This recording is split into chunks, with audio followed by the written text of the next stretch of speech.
The Marvel Cinematic Universe continues its unbelievable expansion. We've got a brand new feature film that kicks off the fifth phase of the MCU. It's called Ant-Man and the Wasp Quantumania, and I've got a spoiler-free review for you right now. Of course, this stars Paul Rudd and Evangeline Lilly as the titular Ant-Man and the Wasp. We are introduced to Kathryn Newton as Cassie Lang, who is the teenage daughter of Paul Rudd's character Scott Lang, and we've also got Michael Douglas and Michelle Pfeiffer playing the old guard, the characters that were the original superheroes, and there's a lot of loopbacks to some Avengers Endgame content, and also the previous Ant-Man films were really stacking on the family dynamic and how much these characters are interdependent and reliant on each other, but also they have their own personalities and their own distinct viewpoints on life. Scott Lang has written a memoir, which he's out there hawking and selling and doing live reads for. He's enjoying the celebrity kind of angle and focus on him and his endeavors as Ant-Man. Hope Van Dyne, on the other hand, is much more of an entrepreneur. She's digging into her science roots.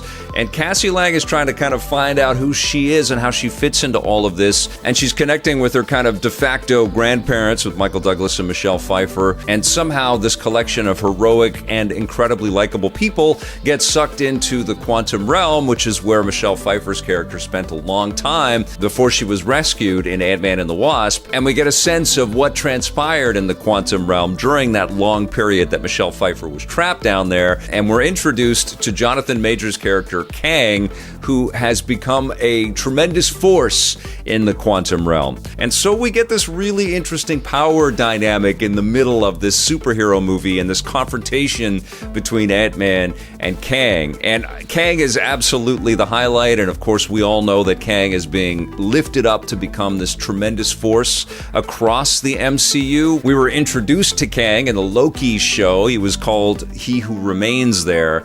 And what we kind of understand is that he exists across time, and he's got this kind of omniscient, omnipresent kind of value to him, which makes him an incredibly formidable opponent and honestly overpowering when it comes to Ant-Man and the Wasp. He's constantly swatting them away like they are tiny little bugs, and he just comes off incredibly powerful, but also incredibly contained under the performance of Jonathan Majors. He's such a consummate professional. He's so good, and he's reveling in the kinds of minutia and detail that he can find in this character, and it's so fun to watch that. But he does feel like he's too much for Ant-Man and the Wasp. And there are some particularly brutal fight sequences in this where it's like, how the hell is Ant-Man gonna get past this, And then we also see Cassie Lang kind of come into her own, maybe with some hesitation on the part of Paul Rudd's character, who doesn't want to see his daughter grow up too quickly, and I can totally relate to that, Paul Rudd. But we see Cassie Lang sort of assume a mantle and become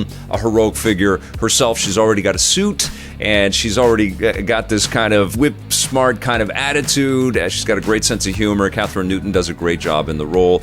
Michelle Pfeiffer is a massive standout in this movie as well, too. She's having a lot of fun. She's incredibly physical, and you believe all of the physicality that she puts up on screen. It's just really cool to see her. But everybody gets a moment. It is a bit of a crowded picture because we have all of our heroes, but we also have all of these secondary characters. Some of them look incredibly weird.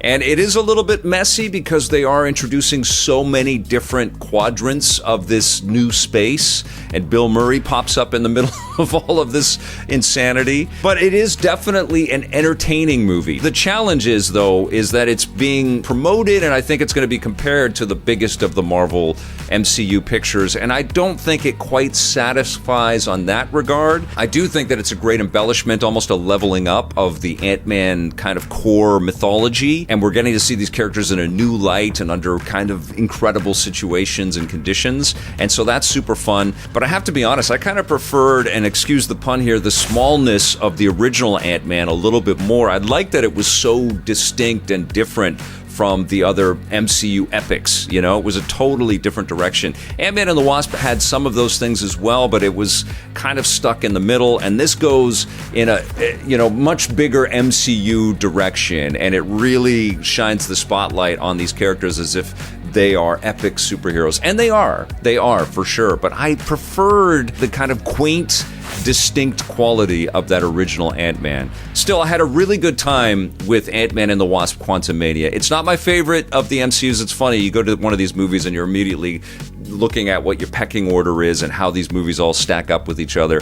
I thought everybody did a good job. I thought the effects were pretty damn cool, although you can absolutely feel the breadth of the volume. You can feel like the whole scale of the volume because they're using a lot of the Mandalorian television technology to make this big feature film, and you can feel it being a little claustrophobic, very stagey, especially coming off of the alien environments of Avatar, The Way of Water. This feels a little more artificial and a little less organic than what we just saw with what James Cameron was able to do. Of course, that was 5 years or 6 years or 7 years of working on that, and I don't think the MCU machine has the wherewithal to put that much effort into their movies because they're coming out so quickly. But it's hard not to compare and contrast. So it's a pretty epic scale Ant-Man movie, and it fits nicely with the other sort of size and scale of MCU type pictures out there.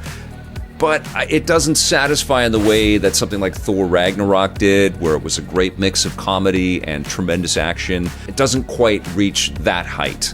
Still, definitely cool characters and fun sci-fi action for sure, and some great new reveals with Kathryn Newton's Cassie Lang and Jonathan Majors' unbelievable Kang. Can't wait to see where Kang goes from here. I'm going to give Ant-Man and the Wasp Quantumania an 8 out of 10.